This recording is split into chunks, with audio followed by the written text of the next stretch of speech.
हो देखी भाई लोग हमनी काम मिल गई एकदम अजूबा चीज है जंगल में। हमनी के भाई जी लोग मड़ई बन के रेडी हो गइल बा। अब एकरे में बैठा का बैठी हमनी के। जय श्री राम भाई जी लोग। हे देखुल हमनी के लेबर लाग गइल बनिया साफ सफाई करे में। हमनी के आज के जौन प्रोसेस बा, आज जो हमनी के रूटीन में आइल बा कि हमनी के पूरा साफ करके एरिया आइए हमनी के भाई जी लोग अल्बेस्टर डालब जा अपना के बैठे उठे खातिर। कहें कि धूप में बड़ा परेशानी के सामना करे के पड़ता, हमनी के भटके के पड़ता है उन्हें। तो ऐसे हमनी के एगो परमानेंट ठिकाना जहाँ कि हमनी के दोपहरिया में बैठब जा। आइए जन बा हाथ आए करे ऊपर से अल्बेस्टर गिराइब जा आ दू चार गो बाँस गाड़ब जा। आ गाड़ला के बाद एगो चौकी लागी या कुर्सी जौना से कि हमनी के दोपहरिया कट जी बहुत बढ़िया से। अरे वो सब भाई ये बा मिले खातिर आवे के होई तो हिजे आके मिल ले जा। हमनी के हिजे भेंट होई चढ़ के पूरी डुमराव ये अपन बाटे प्लॉट। अभी हमनी घास कबार रहल बनिया। आ बरसात हो गई राती में ऐसे बहुत आसानी से कवर जाता आगे माटी ये के फूल गिल भाई जी लोग। न तो यह धूप रही तो एको दूगो के बारे में कुल करम हो जाता हमनी के, लेकिन अभी फिलहाल कोनो करम नहीं होत आगे माटी ये जगह फूलल बा। आज कोनो मटेरियल ना गिरी ऐसे कि खेत पूरा पानी भर गिल बा। आ गाड़ी अगर ओवरलोड आई तो फंस भी सकता चक्का। तो ऐसे हमने आज बिल्कुल रिक्स नहीं खेले के। तो आज ठंडा ठंडा मौसम बटे, बादल सब देख सकता एकदम मज़ा होता। हवा भी बहता, बादल घेरले बा, ब्लैक ब्लैक स्काई एकदम। हमने के अपने हाथ से काम करब जाके कि खुद भी मेहनत कर बहुत जरूरी बा आज की डेट में। ना तो आदमी सुकबार हो जी हैं तो फिर सही दूसर के पैसा उठा ले जाई। हम वो सब कमाई जा और दूसर के पैसा लेके चल जाई। यही से कभी कभी खुद भी मेहनत करे के चाहिए इंसान के। ऐसे क्या होखेला कि स्टेमिना भी बढ़ेला, आदत बरकरार रहेला मेहनत करे वाला। काम चोरी कभी जीवन में ना आई। तो हमनी के भाई जी लोग है कुल ही अल्बेस्टर के प्लान कैंसिल हो गया है। कहीं कि अल्बेस्टर कामयाब ना होखी हमनी के ज़्यादा काम बा होना। तब बाँस के मचान लेके आ गई बनी जा। हमनी के मिस्टर इंडियन हैकर के टीम हटे मैं लेके आ गई बनी जा। अब हमनी के पूरा सिस्टम चालू करब जा। और छोट मोट काम कुछ बाकी बा जैसे कि काटी ओटी को लेवे के बा जाते जा काटी ओटी ले जा साथ में बनल है देखत रही हो देखी भाई लोग हमनी काम मिल गई एकदम अजूबा चीज है जंगल में। और खेलबा फाटल बरे हवा निकल गई भाई का।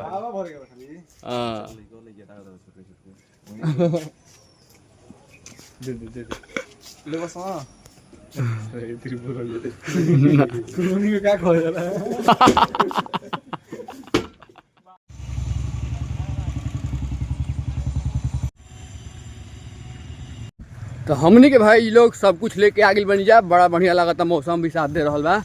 बाँस ले ले, त्रिपाल ले ले, A to Z कांटी वगैरह ये सब लेके आगे बन जा। हमनी के अब खोने शुरू करब जा जमीन के। आ खोलने के बाद गड़ब जा देखत रहिए बड़ा मजा आवेला बा। लास्ट में हमनी घर बने कैसे तैयार होता है। आजे शुरू हमनी के सेटअप भी कर देब जा, चौकी वौकी भी भरसक प्रयास करब जा कि लागी जाओ। हतनो कोड़ा जी नो चिरुए डाले भर अपन अब हो जे अब गाड़ा जी चौकी हो जा ले छा तो होनी हो गलो यो चौकी लगा दिया जाई। हमने की आउटिंग फाइल बनी जा। हां आउटडोर कौन सी कहला वो क्या कहला कैंपिंग। हां कैंपिंग बा। तो कैंपिंग की व्यवस्था हमनी के हो गई भाई जी लोग। ऐसने अंटू भैया के हमारा सपना रहे कि ऐसे कोई मड़ाई मचान बनावल जाओ खेत बधार में बैठल जी आराम से। तो आज वो सपना पूरा हो रहा बा। अब भाई लास्ट बचल बा एकरे भर जगह बचल बा भैया। ये न्यू वाला बने के बनो चाहत में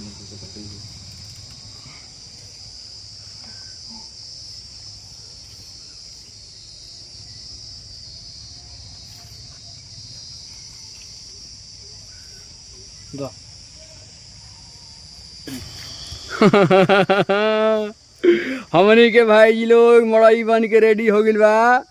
अब एकरे में बैठा का बैठी हमनी के तो डर लागत कि बन पाई कि ना, लेकिन बहुत खूबसूरत लाजवाब तरीका से हमनी के खेत के बीचों बीच बना दिले बनी जा। आ सीएम फिनिशिंग करके आ रहल बने। आ काल तक भाई जी लोग एकरा में चौकी कुर्सी में लगा दिहल जाई। और बाद सब भाई हमनी के बैठब जा। बहुत मजेदार मड़ई बनल बाटे। हाँ बड़ी मेहनत लागल है घामा में। अब भाई जी लोग हमनी के गृह प्रवेश भी कर दिले बनी जा। दूध को बड़का बड़का समोसा आइल है। अब है हुमचनी है जा चटनी मिठका चटनी के साथ में। अंटुओ भी आइल हैं, वो खैले हैं बेचारे, पानी वानी पी के गए हैं। लेकिन लेकिन ई मड़ई भाई जी लोग बॉली ले लस नु है जन ऊपर के बा छाजा ये गिर गई अचानक से, हाथ हल्का कट गई हमको, ब्लीडिंग होत रहा। लेकिन कोनो बात ना ओकरा से, हल्का फुल्का बड़ काम में छोट अबे कर ला तो हमनी के आदत बाटे।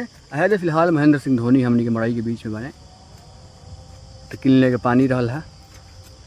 हमनी के भाई जी लोग बचपन स्कूल के सामने एकदम बनी जा, वह बचपन स्कूल हटे। ये से बहुत बढ़िया दृश्य लगेला, जे भी आसपास के आदमी जाता आवता वो बार बार हमनी के देखा था कि के आगिल भाई नया नया आदमी। तो हमनी के बनावे के मोटिव वगैरह के ये रहा है कि देख रेख भी होत रही अपन सामान मटेरियल के काम लागे वाला बढ़ ही बा। तो भर दिन रहल जी, ओकर बाद है घर जाकर सुतल जी रात में। लेकिन भर दिन यही रहल जी, रातों में ये रहल जी। अब लोग बना के रोज सबके दिखावल जाई तो कैसा लगा तो झोपड़ी एक बार कमेंट करके बताई जा। बड़ा मेहनत भइल बा महाराज।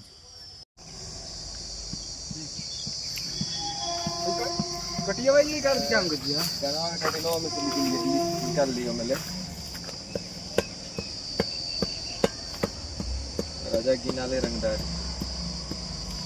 तो हमनी के भाई जी लोग मड़ई बन के रेडी हो गई। एक मुख्य श्रेय जा रहा सुलभ जी के सबके बैठे हमें सबके साथ में हमनियो के बनी जाए। ऐसा बात नहीं कि हमनी के लेबर कोटा में रहनी है जा, बस खाली खुश कर खातिर कहा गेले करके एनर्जी में रही हैं, एनर्जी में रही हैं। फिर कोनो काम लगी तो हो जाई। हमनी खूब सुंदर मड़ई बन गई भाई जी लोग, हमनी के मेहनत करनी है जा। अब हमनी जाते हैं घरे। कैसा लगा तो लाइक सब्सक्राइब कमेंट करके बताइब जा, नी मुनी सपोर्ट करब जा ताकि हमनी के मोटिवेशन मिले। ठीक बताओ, चलो तन जा फिर मिली नया ब्लॉग में, नई उम्मीद नई शुरुआत के साथ। फिलहाल के लिए जय श्री राम बोलो, जय श्री राम। जय श्री राम। बड़ा खराब यूट्यूबर बड़ा सा तो नहीं कनू। जिया जिया हो बिहार के लाल।